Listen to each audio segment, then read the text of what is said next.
আসসালামু আলাইকুম ও নমস্কার প্রিয় আমার সুনাইবাসী।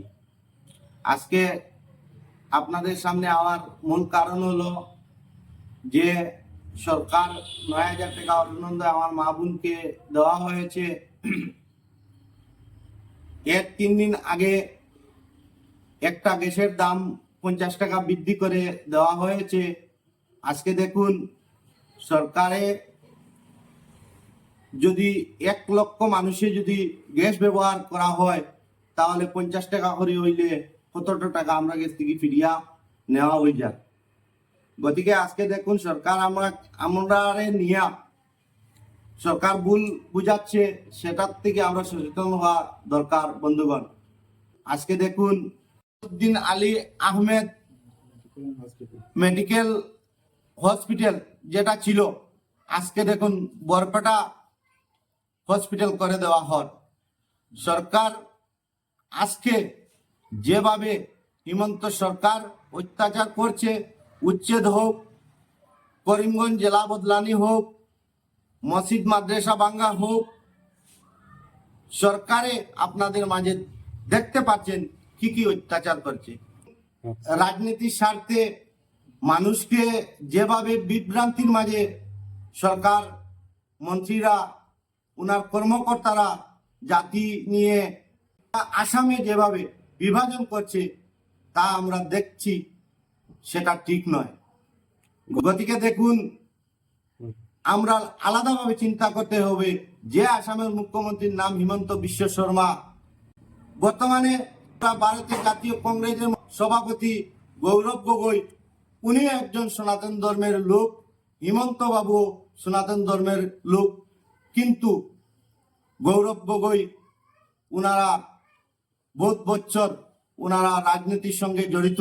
উনারা যেভাবে জাতি ধর্ম নির্বিশেষে বসবাস করছে, উনার হাতে যদি এইবার সমগ্র আসামের মানুষে আমরা একত্রিত হয়ে যদি সরকার করতে পারি, তাহলে জুবিনের আমরা ন্যায় আমরা নিশ্চিত পাব, সেটা আমি বন্ধুগণ মনে করছি। মাননীয় মুখ্যমন্ত্রী উনি বলেছিলেন যে জুবিনের ন্যায় যদি আমি দিতে না পারি, আমি মুখ্যমন্ত্রী পদ ত্যাগ করব। আজকে ওই মুখ্যমন্ত্রী বলেন জুবিনের ন্যায় দিতে হলে কোর্টে দিব, সেটা তো আমার দ্বারা সম্ভব নয়। ম্যাজিস্ট্রেট বিবেচনা করবে কি রাজনীতির মানুষে কি ন্যায় দিতে পারে, এরকম কি মন্তব্য উনার দেখে আমরা বুঝে গেছি উনি একজন প্রতারক মুখ্যমন্ত্রী।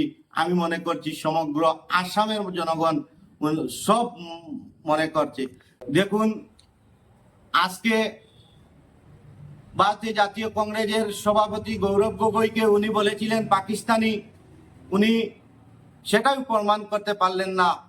আমরা জানি উনার বাবা মুখ্যমন্ত্রী ছিলেন, উনি কিভাবে পাকিস্তানি হবে? উনার মাথা নষ্ট হয়েছে, উনার পায়ের তলের মাটি সরে যাচ্ছে বলে সেটা আমরা বহুত আগেও দেখেছি।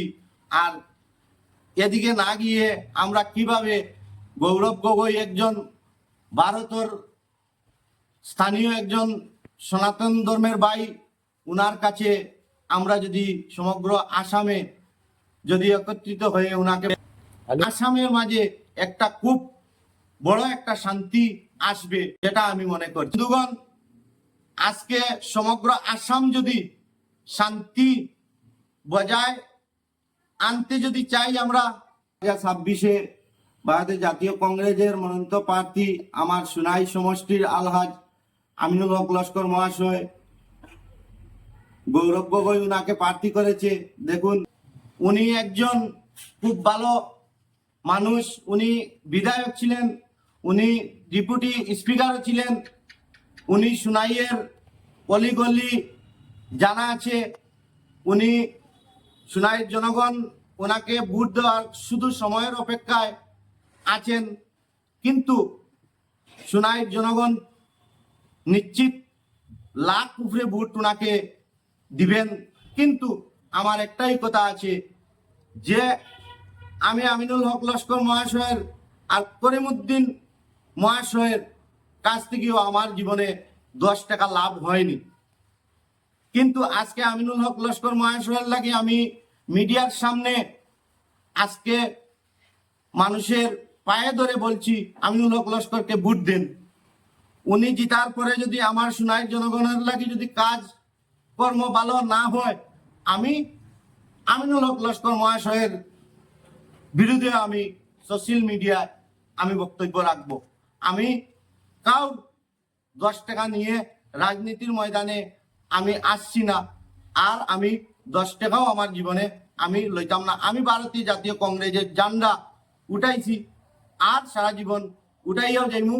আমি জনম হওয়ার সময়ও একা এসেছি, আর ঠিক যাওয়ার পরেও আমি একা যাব।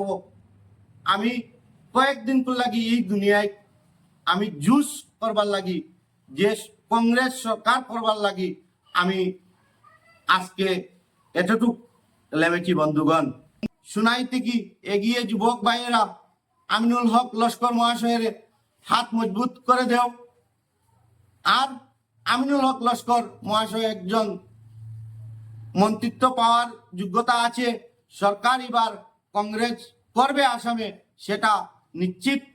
কেন আপার আসাম লোয়ার আসাম বুঝে গেছে যে জুবিন কে চাল করে কি করেছে, সেটা আপার আসাম লোয়ার আসাম বুঝে গেছে। বন্ধুগণ, এতে গিয়ে আমার সুনাই সমষ্টির একজন কর্মবীর বিধায়ক, উনি যেভাবে রাস্তাঘাট করেছেন, স্কুল কলেজ করেছেন, স্থায়ী জিনিস কি কি করেছেন, সুনাই জনগণ দেখে উনার সময়ের অপেক্ষা শুধু লাখ ভোটে এবার সুনাই থেকে ওনাকে দিশপুর পাঠানো হবে।